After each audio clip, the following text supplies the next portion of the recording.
આશ્ચર્યની વાત તો એ છે કે આટલો બધો ભીડો સ્વામીએ, અને આપણે 4 ભાગ વાંચ્યા, આપણે આમ હરેરાટી થઈ જાય. છતાં સ્વામીશ્રીને કોઈ જ્યારે બધા કે સ્વામી તમે બહુ ભીડો બેઠો છો, તમે આટલો પરિશ્રમ કરો, તો સ્વામી એક જ વાત કરતા કે શાસ્ત્રીજી મહારાજ ને યોગીજી મહારાજ જેટલું વેઠું છે એવું તો આપણે કાંઈ નથી, આપણે તો લાપસીમાં લીટા છે. બીજી એક વાત બહુ નજર જોઈ કે કોઈ પણ સંતો, હરિભક્તો, ભાવિકો, મહાનુભાવો સ્વામીને જ્યારે વિનંતી કરે, ટાઈમ હોય ન હોય, સ્વાસ્થ્ય સારું હોય ન હોય, પણ સ્વામીને આમ ના પાડતા એમની જીભ ન પડે. આમ એમનો આમ અંદરથી કોઈ સંજોગો ન હોય, કોઈ પરિસ્થિતિ ન હોય, કોઈ સમય ન હોય, તો પણ એમના મનમાં લોહીના એક એક કણમાં, જીનેટિકમાં એક જ વાત રમ્યા કરતી કે ભલે દેહનું જે થવાનું હોય થાય, પણ મારે સંતો, હરિભક્તો, બધા ભાવિકોને રાજી કરવા છે. તો સ્વામીશ્રીએ આપણા માટે આ દેહના છેલ્લા શ્વાસ સુધી આખું આખું ઘસી નાખ્યું છે. અને આવી રીતે એમણે ગુરુને જે વચન આપેલું એ 100% એમણે પ્રતિજ્ઞા પાળી છે. આપણને પણ આવી સેવા કરવાનું બળ મળે. અને સ્વામીએ સંતોને એક વાર વાત કરેલી, સ્વામી કે આ દેહને ખાડા જેવું કરી નાખવું, એ ખરેખર સ્વામી બોલ્યા નથી, પણ પોતાના આચરણ દ્વારા, વર્તન દ્વારા, પોતાના જીવન દ્વારા પોતે આપણને વર્તી બતાવ્યું છે. શ્રી સ્વામિનારાયણ ભગવાનની જય. પરમ પૂજ્ય સ્વામી બાપાએ આ પ્રતિજ્ઞાની અંદર જણાવ્યું હતું કે આપે આ અક્ષર પુરુષોત્તમ જ્ઞાનરૂપી બગીચો ખીલવ્યો છે, તેની પૂરતી રીતે અભિવૃદ્ધિ થાય તેના માટે હું દરરોજ સંપૂર્ણ કાળજી અને ખંત રાખી સેવા કરી સમગ્ર સત્સંગના આશીર્વાદ મેળવવા અભિલાષા રાખું છું. પરમ પૂજ્ય સ્વામી બાપાની આ એક વિશિષ્ટ કાર્યશૈલી હતી. એ વિશેષતા હતી એમની કાળજી, ખંત, ચોકસાઈ. કોઈ પણ કામ અધૂરું, ઉપર છલ્લું કે જેમ તેમ કરવામાં તેઓ માનતા નહીં. તેઓની ચોકસાઈ રૂપ આ વિશિષ્ટ ભક્તિના અનુભવો જણાવશે પૂજ્ય બ્રહ્મવિહારી સ્વામી. શ્રી સ્વામિનારાયણ ભગવાનની જય. અક્ષર પુરુષોત્તમ મહારાજની જય. ગુરુ હરિ પ્રમુખ સ્વામી મહારાજની જય. ગુરુ હરિ મહંત સ્વામી મહારાજની જય. પ્રમુખ સ્વામી મહારાજ શતાબ્દી મહોત્સવની જય. આજે જ્યારે આપણે સૌ પ્રમુખવર્ણી દિનનો ઉત્સવ ઉજવી રહ્યા છે, તે વખતે એક વિચાર સૌ કોઈને આવે છે કે સમગ્ર BAPS સ્વામિનારાયણ સંસ્થાની અંદર આ દિન ઐતિહાસિક છે. પણ ન કેવળ આપણા સંપ્રદાય પૂરતો, સમગ્ર આધ્યાત્મિક વિશ્વની અંદર પણ આ દિવસ એક ઐતિહાસિક કહેતા કે હિસ્ટોરિક છે. આપને પ્રશ્ન થશે કે કઈ રીતે, કે જ્યારે પ્રમુખ વર્ણીનો જે દિવસ હતો એ બ્રહ્મ સ્વરૂપ શાસ્ત્રીજી મહારાજે અમદાવાદની અંદર એક સામાન્ય પોળ, આંબલીવાળી પોળ, એમાં પણ એક સામાન્ય મકાન, અને એની અંદર પણ એકાંતમાં વ્યક્તિગત રીતે મુઠ્ઠીભર સંતોને, મુઠ્ઠીભર હરિભક્તો સમક્ષ એક એકાંતની આવી એક ક્ષણ હોય, એ ઐતિહાસિક કઈ રીતે બની શકે? પણ જ્યારે વ્યક્તિ પોતે ઐતિહાસિક બની જાય છે, વ્યક્તિ પોતે વૈશ્વિક બની જાય છે, ત્યારે તે વ્યક્તિની આવી ક્ષણો પણ ઐતિહાસિક અને વૈશ્વિક બની જતી હોય છે. અને પ્રમુખ સ્વામી મહારાજે એમના એક વ્યક્તિગત પ્રભાવના કારણે, પુરુષાર્થના કારણે, હમણાં જેમ આપણે સાંભળ્યું કે સ્વામીએ એ પોતાનો સંપૂર્ણ દેહ સત્સંગ અને સત્સંગીઓ માટે અને સંસ્થા માટે કૃષ્ણાર્પણ કરી દીધો હતો. તો એ જ પ્રમુખ સ્વામી મહારાજે પોતાની તે દિવસની જે પ્રાર્થના છે, તો સ્વામીએ જે વાત કરી હતી એની અંદર એક બીજી વાત પણ પ્રમુખ સ્વામી મહારાજે કરી છે. સ્વામીએ કહ્યું કે અક્ષર પુરુષોત્તમ જ્ઞાન રૂપી બગીચો જે આપે ખીલવ્યો છે, તેની અભિવૃદ્ધિ થાય એની માટે હું દરરોજ ખંત દઈ અને કાળજીપૂર્વક સેવા કરીશ. આ એક ભાવના નથી અને ભાવાર્થ નથી, પણ સ્વામીશ્રીની એક મેઇન પ્રિન્સિપલ, એમનો એક કોર વેલ્યુ હતો. પ્રમુખ સ્વામી મહારાજે સમગ્ર સંપ્રદાયનો જે વિકાસ કર્યો છે, એમાં કેવળ એમની દિવ્યતા નહીં, પવિત્રતા નહીં, નમ્રતા નહીં, પણ તે ઉપરાંત પણ સ્વામીશ્રીનો એક ભાવના હતી સંપૂર્ણતા, ખંત દઈ અને કાળજીપૂર્વક, with care and compassion, passion and perfection. આજે પણ જ્યારે આપણે સંપ્રદાયની અંદર જોઈએ છે તો ઠેર ઠેર સંતોના જીવનમાં, સત્સંગીઓના જીવનમાં, આપણા કાર્ય કરવાની પદ્ધતિની અંદર કે આપણી નાની મોટી પ્રવૃત્તિ હોય, પછી મંદિરો હોય, પ્રતિષ્ઠા હોય, ઉત્સવો હોય કે સામાન્ય બૂટ ચંપલ કાઢવાની સુવ્યવસ્થા હોય, એ બધાની અંદર યુ વિલ ફીલ અ પ્રમુખ સ્વામીનેસ.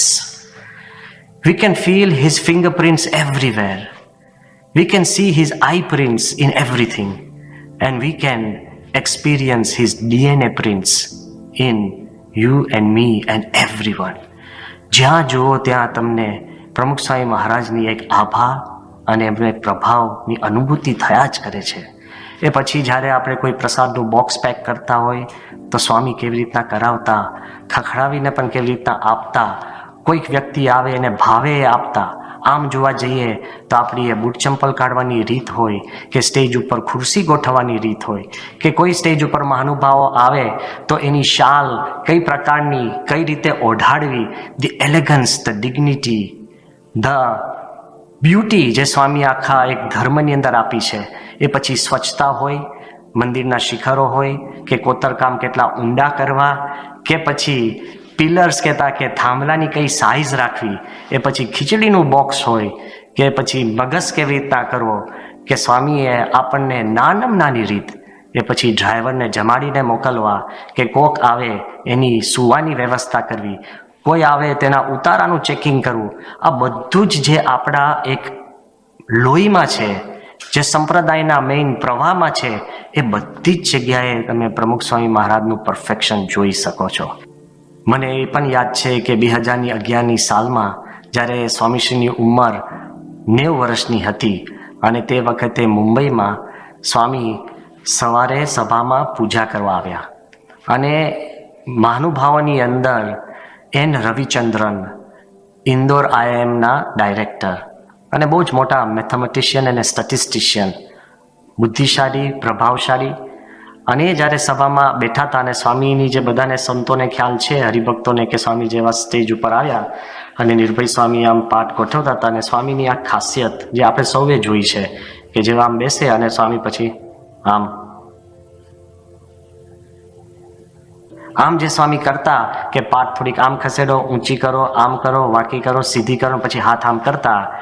આવું સ્વામીએ કર્યું અને તરત જ રવિચંદ્રને અમને પૂછ્યું કે વોટ ઇઝ ધીસ ડુઇંગ, કે આ શું કરી રહ્યા છે, આ કોઈક સવારની કાંઈક એવી એક રિચ્યુઅલ છે? મેં કહ્યું ના ના ના, આ બાપા આવ્યા અને આ જે પાઠ છે એ આમ બહુ પરફેક્ટ એ ગોઠવે છે. એટલે કે આ ગોઠવવાનું લગે ના. મેં કહ્યું સ્વામીનો એક ખાસિયત છે એ કે રોજ કરે છે. મેં કહ્યું ઘણી વાર કરે છે.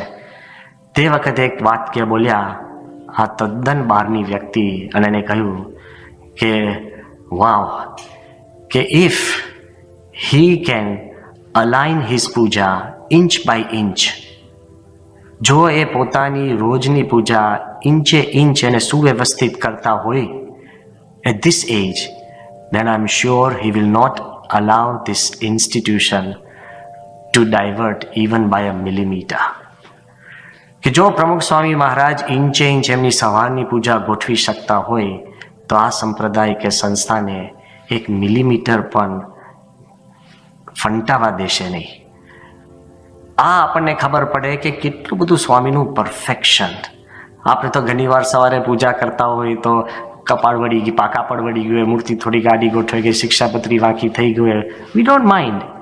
પણ પ્રમુખ સ્વામીનો જે સ્વભાવ હતો એકદમ પરફેક્શન ઇન એવરીથિંગ.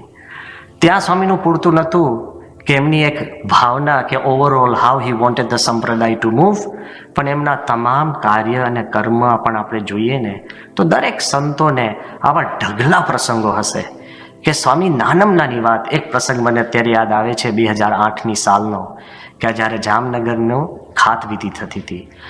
સૌ કોઈને ખ્યાલ હશે કે જામનગર એક બહુ મોટો ઇતિહાસ, કે ભારત સ્વતંત્ર થયા પછી કોઈ પણ એરફોર્સ બેઝની નજીક કોઈ પણ સિવિલિયન બિલ્ડિંગને પરમિશન મળી હોય એમાં આપણું આ જામનગરનું મંદિર. વ્યવસ્થિત રીતે પરમિશન, સરકારી અધિકારીઓ બધા હાજર રહેવાના હતા. એરફોર્સના એર કોમોડોર પણ પોતે હાજર રહેવાના હતા. અને બધાની હાજરીની અંદર જ્યારે ખાતવિધિ થવાની હતી એટલે ઓબ્વિયસલી પ્રમુખ સ્વામી એવા એક ગુરુ કે એ નાનામાં નાનું બધું આયોજન સમજાવે અને પછી પાછું એનું મોનિટર કરે. એટલે આગલે દિવસે રાતે સ્વામીએ અચાનક મિટિંગ બોલાવી. બધી જ મિટિંગ પતી ગઈ હતી કે કેવી રીતના કોને ક્યાં બેસાડવા, ક્યાં ગોઠવવું, કેવી વિધિ કરવી. તોય સ્વામી અચાનક મિટિંગ બોલાવી. એમાં પછી ધર્મનિધિ સ્વામી અને અમે બધા હતા અને સાથે સાથે સ્વામીએ ઘનશ્યામ પ્રસાદ સ્વામી, બ્રહ્મતીર્થ સ્વામી અને આપણે શ્રુતિ પ્રકાશ સ્વામી બધાને બોલાવ્યા. અને પછી સ્વામીએ કીધું કે આ કેવી રીતના થવાનું છે. બધી વાત બધાએ ફટાફટ ફરીવાર સમજાવી. અને પછી સ્વામી કહે પણ હવે સવારના તો આપણને ખબર છે કે આ પૂજા પછી આપણા બધા હરિભક્તો તો સવારના વહેલા આખો પ્રસંગ છે અને ત્યાંથી પછી સ્વામી કહે બધા ઘરે તો જવા નથી, બધા પોતપોતાના કામે ચડે. અમે કીધું કે હા બાપા, એટલે જ આપણે સવારના વહેલો રાખ્યો છે, એટલે કે બધા જઈને કામે ચડી શકે. તો સ્વામી કે હું એ જ કહેવા માંગુ છું, બધા કામે ચડવાના હોય તો જ્યારે આપણે પૂજા વિધિ થશે ત્યારે સ્વામી કે આપણે ચાંદલા બધા હરિભક્તોને કઈ રીતે કરવાના છે. હવે જ્યારે ખાત વિધિ હોય ત્યારે ખાત વિધિના પ્રસંગો, શ્લોકો, ઈંટો, આ તે પથ્થરો, એમાં બધાને ધ્યાન હોય. હરિભક્તોને મહાપૂજામાં ચાંદલા માટે આપણે બધા જ જાણીએ છીએ કે જે 2-3 સંતો બોલાય નહીં પણ ફ્રી હોય એને આપણે પછી કંકુની વાડકી અને ચોખા આપી અને બધાને ચાંદલા કરવા જાય. એટલે મેં કીધું બાપા એ તો તે વખતે જે ત્યાં હાજર હશે એ સંતો જશે. સાહેબ કે એવું નહીં. મેં કીધું કેમ એવું નહીં? સાહેબ કે બધાને તમે ખ્યાલ રાખજો કે બધા અહીંથી કોઈ કપડાં બદલવા જવાનું નથી, બધા અહીંથી જ કામે જો ચડવાના હોય તો આપણે એવા સંતો રાખવાના સાહેબ કે પ્રેક્ટિસ કરાવવાની કે ચાંદલો વ્યવસ્થિત કરે, સાહેબ કે લપેડા ના કરે, ભેંસ ભડકામણો ના કરે. અને સ્વામી કે પછી એના પર જે ચોખા ચોટાડે, સ્વામી કે એ 2-3 જ દાણા હોય એટલા બધા ચોખા ના ચોટાડે કે પછી એના શર્ટમાં જતા રહે, આખો દિવસ ખૂંચે, કારણ કે શર્ટ કાઢવાના નથી, સીધા કામે જ. આટલું બધું ડિટેલિંગ, હુ વુડ થિંક? હરિભક્તોને ચાંદલો કોણ કરે અને કેટલા ચોખા ચોટાડવા, this was the level of perfection the Pramukh Swami expected from અસ. કયા લેવલે સ્વામીએ સંપ્રદાય અને આપણી રીતભાત અને રીતિ રિવાજ મૂકી છે. બધા જ આપણે આંખો બંધ કરીએ તો નાની નાની બાબતમાં આપણને સમજ પડશે કે સ્વામીએ ક્યાં સુધી આપણને શીખવાડ્યું છે. Of course his fingerprints for everywhere. Of course his eyeprints for everywhere. નાનામાં નાની વસ્તુ પર સ્વામી દ્રષ્ટિ રાખતા. Perfection to the highest level. જ્યારે 2007માં સંસ્થાનો શતાબ્દી ઉત્સવ ઉજવાતો હતો અને તે વખતે બધાને ખબર છે કે આપણે જે 4 દિવસના મોટા ભવ્ય ઉત્સવ કર્યા હતા, બાળ દિન, મહિલા દિન, યુવા દિન અને પછી આપણે પ્રમુખ સ્વામીની જન્મ જયંતિ દિન. અને એ છેલ્લા દિવસે જન્મ જયંતિના દિવસે 17મી ડિસેમ્બર અને તે વખતે લગભગ 3.25 લાખ માણસો સભામાં હતા. Pin drop silence. એટલા બધા લોકો આ બાપાની દિવ્યતાથી પ્રભાવિત હતા. સ્ટેજ પણ ભવ્ય અને પહેલી રો પણ લગભગ 200-250 ફૂટ દૂર. અને તે વખતે આપણે પ્રોગ્રામની અંદર આયોજન એવું કર્યું હતું કે સ્વામીશ્રીના આખા જે બધા પ્રસંગો કહેવાય, વચમાં નાનો ડ્રામા આવે કે નાનું વિડીયો આવે, પણ અમુક વખત એવી વિડીયો હતી જે 7-8 મિનિટની હતી અને અંધારું હોય સ્ટેજ ઉપર. તે વખતે બાપાએ ધારો કે લઘુ કરવા જવું હોય તો જઈ શકે એવી વાત હતી. સ્વામી તો ખસ્યા જ નહોતા. આ ઉંમરે પણ સ્વામીશ્રી એકદમ સ્થિર થઈને બેઠા હતા અને જરાય મૂવમેન્ટ નહીં. એટલે જ્યારે 8 મિનિટની કંઈક વિડીયો આવે ને તે વખતે નાનચંદ સ્વામી મારી પાસે આવ્યા અને મને કહ્યું કે અત્યારે તમારે એવું તો બાપાને જરા કહી આવો કે બાપા અત્યારે લઘુ કરવા જવું હોય તો જઈ આવે, કારણ કે સભા હજુ લાંબી ચાલવાની છે. એટલે મેં કીધું કે હા વાંધો નહીં. એટલે નાનચંદ સ્વામીએ મને કહ્યું એટલે હું સ્વામી પાસે ગયો. ત્યાં સ્ટેજ ઉપર સ્વામી આમ સ્ટેજ ઉપર આમ ભવ્યતાથી બેઠા હતા. અંધારું ઘોર થઈ ગયું હતું. અને તે વખતે મેં કીધું કે બાપા આપણે લઘુ કરવા જવું છે. તો સ્વામી કે કેમ? મેં કહ્યું એવું નહીં. મેં કહ્યું અત્યારે સ્વામી સમય છે, જો આપે જવું હોય તો અત્યારે જવાશે. અંધારું છે, કોઈને ખબર નહીં પડે, સ્ટેજ ઉપર બધા જોતા નથી અને સ્ક્રીન ઉપર જુએ છે, એટલે બાપા આપણે જઈને પાછા આવી શકાશે. સાહેબ કે પણ શું કરવા? મેં કહ્યું ના બાપા એવો આગ્રહ નથી. પછી બાપાને સમજાવવા માટે આપણે હવે કહું છું કે ઘણીવાર અમે સદગુરુ સંતોનું દ્રષ્ટાંત આપીએ. એટલે મેં કીધું કે બાપા આ સ્ટેજ ઉપર બેઠેલા તમામ સદગુરુ સંતો લઘુ કરવા જઈ આવ્યા છે, એટલે મેં કહ્યું આપે જવું હોય તો વાંધો નથી. એટલે બાપાને આમ કહેવાય છે થોડી હિંમત મળે કે હવે જઈ શકાય એમ. તો એકદમ ઠાવકાઈથી સ્વામી મને કહ્યું સાહેબ એવું નથી. મારી જમણી બાજુ સ્વામી કે કોઈ નથી ગયું અને મારી ડાબી બાજુના 3 જઈ આવ્યા છે. I was shocked. અમે જે નીચેથી સ્ટેજને સતત જોતા હતા એમને ખબર નથી, અને હકીકતમાં જેવું હતું કે સ્વામીની જમણી બાજુ મહંત સ્વામી બેઠા હતા, કોઠારી બાપા બેઠા હતા અને ઈશ્વર સ્વામી. એ ત્રણેયમાંથી કોઈ લઘુ કરવા ઊભા થયા નહોતા. અને બાપાની ડાબી બાજુ એ આપણે ડૉક્ટર સ્વામી, ત્યાગવલ્લભ સ્વામી અને વિવેક સાગર સ્વામી, એ ત્રણેય જણ લઘુ કરવા જઈ આવ્યા હતા. ઇમેજિન, આટલા મોટા ઉત્સવમાં લાખો માણસો બેઠા છે અને આટલો બધો ભવ્ય ઉત્સવ ચાલે છે, એમાં કોણ લઘુ કરવા જાય છે એ પણ સ્વામી જાણે છે. He is I prince. Perfection વાળી દ્રષ્ટિ, પરફેક્શન વાળું કાર્ય અને પરફેક્શન વાળી સ્વામીની ભાવના. અને એથી જ આપણે જોઈએ છીએ કે આખો સંપ્રદાયને સ્વામીએ કંઈક એક જુદા લીગ ઉપર મૂકી દીધો છે. આપણી જવાબદારી કેવી થાય છે કે જ્યારે 2000ની સાલમાં પ્રમુખ સ્વામી મહારાજના પ્રમુખ વર્ણિ દિનના 50 વર્ષ ઉજવાતા હતા અને અમદાવાદની અંદર સ્વામી સવારના આપણા જે યોગીજી મહારાજના હાથનું જે સર્કલ છે એનું ઉદ્ઘાટન કરી અને પછી આંબલીવાડી પોળ ગયા.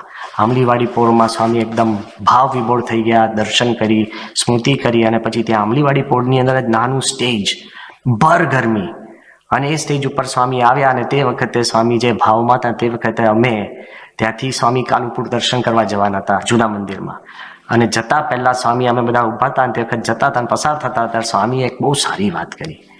સ્વામી કે શાસ્ત્રીજી મહારાજે આપણને અપનાવ્યા એ આપણું ભાગ્ય, અને શાસ્ત્રીજી મહારાજની અને સંસ્થાની છેલ્લા શ્વાસ સુધી સેવા થાય એ આપણું અહોભાગ્ય. સત્પુરુષે આપણને અપનાવ્યા એ ભાગ્ય, અને સંસ્થા અને સત્પુરુષની અખંડ સેવા થાય એ આપણું અહોભાગ્ય. આ જ ભાવનાથી સ્વામીએ આખી જિંદગી સેવા કરી છે. અને હું એટલા માટે આ વાત કરું છું કે સ્વામીએ પણ આપણને અવસર આપ્યો કે આ પ્રાર્થના કહો કે પ્રતિજ્ઞા કહો એ કેવળ પ્રમુખ સ્વામીની પ્રાર્થના અને પ્રતિજ્ઞા નથી, પણ સત્પુરુષ માત્રની. મહંત સ્વામીની પણ પ્રાર્થના અને પ્રતિજ્ઞા આ જ છે. અને આગળ ઉપર ગુણાતીત સત્પુરુષની પણ પ્રાર્થના અને પ્રતિજ્ઞા આ જ રહેશે. કારણ કે જે પ્રમુખ સ્વામી મહારાજ જે આટલા પરફેક્શનિસ્ટ, જેમની દ્રષ્ટિ, જેમની વિચારસરણી, જેમની કાર્ય પદ્ધતિ, એ જ પ્રમુખ સ્વામી મહારાજે, યોગીજી મહારાજે તો આપણને મહંત સ્વામી ઓળખાવ્યા, પણ પ્રમુખ સ્વામીએ આપણને મહંત સ્વામી મહારાજની ભેટ આપી છે. અને એ જ પ્રમુખ સ્વામી મહારાજે જે આપણને દ્રષ્ટિ આપી છે, તો આપે આ પ્રમુખ સ્વામી મહારાજની પ્રતિજ્ઞા છે એ જ ગુરુ હરિ મહંત સ્વામીની